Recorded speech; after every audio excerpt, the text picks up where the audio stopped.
A Song Beneath the Willow Tree. In the quiet countryside of Oxfordshire, nestled between gentle hills and golden fields, there was a small village named Fernbrook. It was the kind of place where the wind carried the scent of wildflowers, and time seemed to move more slowly. Every Sunday, the villagers would gather at the central square to share food, stories, and laughter. Among them was Evelyn Hart, a soft-spoken young woman with a heart full of dreams and a voice that could hush a storm. She lived in a small cottage with her grandmother and spent her days teaching children music at the village school. Evelyn had a secret. Every evening, just as the sun began to dip behind the hills, she would walk to the willow tree by the river and sing. Her songs were filled with longing, hope, and memories she didn't dare share aloud. No one knew of her twilight concerts, except for one person. Lucas Thorne was a traveling painter from London, searching for inspiration far from the bustling city.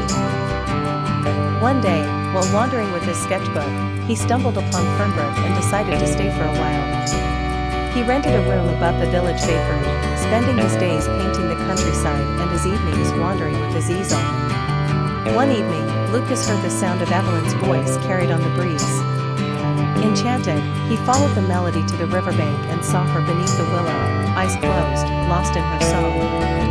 He stayed hidden, mesmerized by the emotion in her voice. From that day on, he returned every evening, sketching quietly as she sang, never revealing himself. Weeks passed, and one day Evelyn found a small sketch left beneath the tree, a portrait of her, singing under the willow, captured so delicately it made her heart tremble.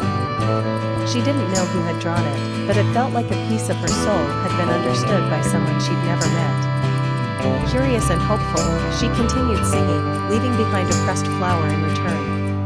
The next evening, she found another sketch, this time of a flower in her hand. Thus began a silent exchange of art and nature, night after night. One rainy afternoon, the village hosted an art exhibition, showcasing local and visiting talent.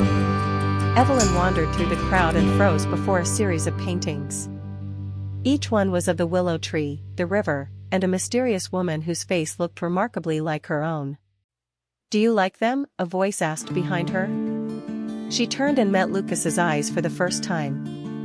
He looked nervous, unsure if he had gone too far. But Evelyn smiled softly. "They're beautiful," she whispered. "Just like the music I've been singing for someone who listens but never speaks." Lucas exhaled, relief washing over him. "I didn't want to intrude," he said. "But your voice, it brought colors I didn't know existed." They talked until the candles burned low and the villagers had all gone home. That night, they walked to the willow tree together for the first time. Evelyn sang, and Lucas painted. Under the soft rustling of the willow branches, something delicate and powerful bloomed. From then on, their lives intertwined like brushstroke and melody. Lucas stayed in Fernbrook, teaching art while Evelyn continued her music. Together, they held evening concerts by the river, where the village would gather to hear her sing and watch his fingers dance with color. Years later, when their hair had turned silver and their hearts still beat like a quiet song, they returned every evening to that same willow tree. It had grown with them. Stronger, wiser, and full of memories. And beneath its golden leaves, love still bloomed with every note and every brushstroke.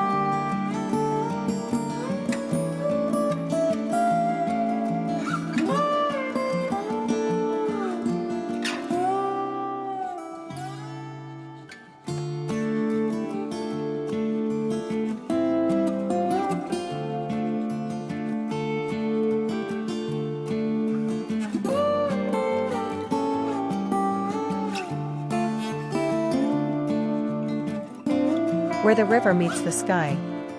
In the small riverside town of Elmsbridge, time moved a little slower. The breeze carried the scent of pine trees and wildflowers, and the old stone bridge stood watch over the gentle current like a sentinel of memories. It was in this quiet town that Evelyn Harper returned after 10 years away in the city. Evelyn had once left Elmsbridge with dreams bigger than the sky. She had become a successful photographer in New York, but something had always pulled at her heart, the feeling of unfinished stories, of moments left behind. So, when her grandmother passed away, leaving her the little white cottage by the river, Evelyn came back. What she didn't expect was to see him again. Liam Foster hadn't left Elmsbridge. After studying architecture in the city, he had returned to restore old buildings and care for his aging father. He was quieter now, more thoughtful than the boy who used to climb trees and race her across the bridge. But his eyes, those storm-gray eyes, still held that same warmth that made Evelyn's heart stir. Their first encounter was awkward. Evelyn was taking photos of the old mill, and Liam was overseeing its restoration. They exchanged small talk, hesitant and careful. But as days passed, their paths kept crossing, at the farmer's market, the library, the little bakery where they once shared cinnamon rolls as kids. One evening, Evelyn stood on the bridge, camera in hand, trying to capture the perfect shot of the setting sun. Liam appeared beside her, holding 2 cups of hot cocoa. "Still chasing sunsets?" he asked with a smile. "Always," she replied. "But I never seem to catch the one I'm looking for." "Maybe you're not supposed to catch it," he said, leaning on the railing. "Maybe you're just supposed to share it." From that moment, their old friendship began to warm into something deeper. They spent quiet mornings walking by the river, rainy afternoons curled up in the cottage reading books, and long evenings beneath the stars, talking about dreams and regrets. But Evelyn was torn. Her career still called to her. A prestigious gallery in New York had offered her a solo exhibition. It was everything she had worked for, but it meant leaving again, leaving Liam, and this time, there might not be a return.